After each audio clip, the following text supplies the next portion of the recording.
या गावचे माजी सरपंच आणि जीवनाच्या अखेरपर्यंत सार्वजनिक क्षेत्रामध्ये त्यांचा सहभाग राहिला ते स्वर्गीय शिवाजीराव कृष्णाजी आढळले, वय वर्ष 82, 1 मार्च 1943 ही मामांची असणारी जन्मतारीख. 1972 साली ग्रामपंचायत सदस्य म्हणून ते निवडून आले. 1982 मध्ये पण आले. 2000 ते 2005 या कालावधीमध्ये सरपंच पद त्यांनी भूषवलं. एवढंच नाही तर मला वाटतं राजुरी गावामधील शिवाजी मामाजी अशी व्यक्ती आहे की त्यांना विविध संस्थांमध्ये काम करण्याची संधी प्राप्त झाली.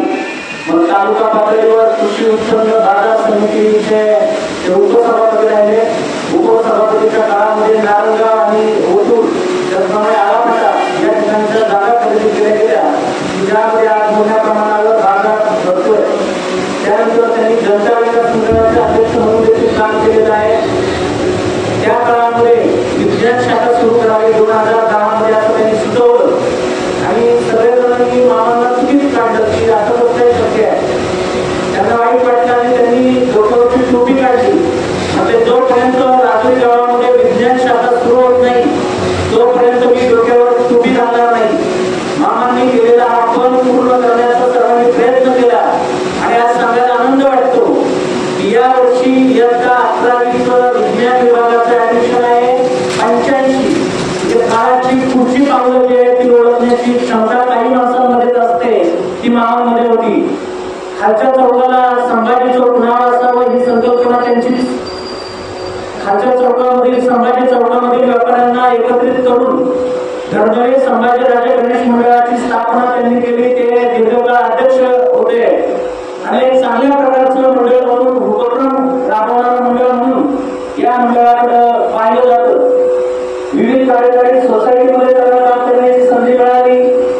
त्याचप्रमाणे ज्येष्ठ नागरिक संघटनेचे ते दीर्घकाळ अध्यक्ष होते.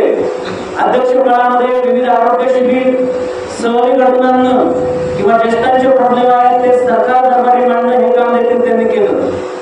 राजुरीचाच नव्हे तर जुन्नर तालुका ज्येष्ठ नागरिक संघटना आहे, त्या संघटनेचे ते 3 वर्ष अध्यक्ष राहिलेले होते.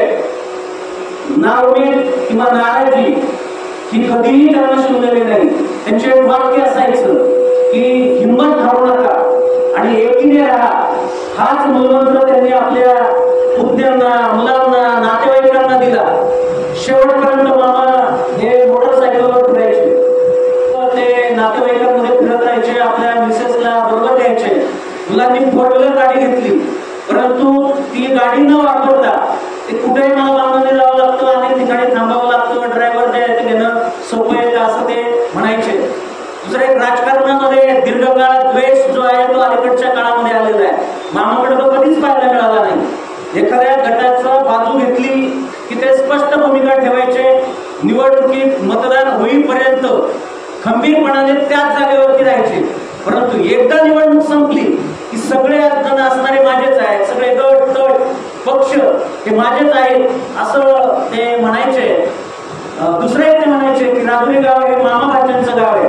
या ठिकाणी आवटी, आढवळे आणि इतरांमध्ये मोठ्या सोयरिके आहेत, त्यामुळे कोणताही मुद्दा टोकावर जात नाही. आणि मग त्यांचं वाक्य असायचं, राजुरी हे मामा भाच्यांचं गाव आहे आणि त्यामधून सगळ्यांना एकत्रित करण्याचा प्रयत्न ते करत असायचे.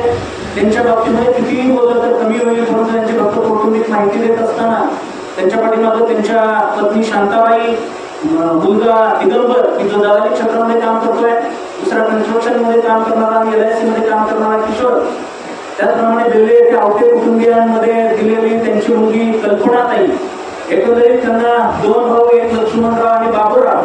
त्यांना एकंदरीत 5 बहिणी आहेत. त्याच्यामध्ये बारखांबे भावकीमध्ये आवटी कुटुंबामध्ये दिलेल्या गंगूबाई, त्याचप्रमाणे गोंधळे भावकीमध्ये दिलेल्या दुसऱ्या दिवूबाई, आवटी पाटील भावकीमध्ये दिलेल्या अनुसयाबाई, मटाले कुटुंबियांमध्ये दिलेल्या जिजाबाई आणि शिंदे कुटुंबियांमध्ये दिलेल्या घनसाबाई, या 5 भगिनी असा असणारा परिवार, त्यांच्या असणारे पुतणे. त्या पुतण्यांबद्दल प्रचंड अभिमान मामांना असायचा आणि ते कोणत्या कोणत्या क्षेत्रामध्ये काम करतात ते सांगायचे. अलीकडच्या काळामध्ये त्यांची नातवंड काय शिकतात ते सांगायचे. या निमित्ताने हा समूह जर पाहिला तर अशा प्रकारची व्यक्ती होणे नाही एवढंच बोलता येईल. एक अजात शत्रू व्यक्तिमत्व म्हणून आज हडपलेलं आहे. मित्रांनो, जुनी पिढी जी आहे ती काळाच्या पडद्याआड होत आहे. अनेक गाव पुढारी आपण ज्यांना म्हणतो, गावगाडा चालवणारे, त्यांना याच ठिकाणी आपण निरोप दिलेला आहे. एक गाई त्याचा दुधाळ फोटो आहे, ते जात आहेत आणि त्यांची जागा वेगळी वेगळी मंडळी घेत आहेत. हळूहळू ते ज्येष्ठ होत आहेत. परंतु जुन्याने दिलेला वारसा आणि वसा जो आहे तो आपण सर्वजण मिळून पुढे नेऊया. आणि राजकारणाच्या निमित्ताने असेल, वेगळ्या वेगळ्या निवडणुकीच्या निमित्ताने असेल, जे गटतट असतील ते तात्पुरते असतील, त्यानंतर आपण सर्व एक आहोत ही राजूरीकरांची भावना असते. आणि ही भावना संपूर्ण जुन्नर तालुक्यामध्ये तिचा आदर्श घेत असतात. त्याचा शेवटचा घटक म्हणून मामा आपल्यामधून जात आहेत. ही भावना जपणं म्हणजेच मामांना श्रद्धांजली ठरेल. याच्यापेक्षा जास्त न काही बोलता त्यांचा सावडण्याचा विधी 5:30 पावणे 6च्या दरम्यान आज होईल.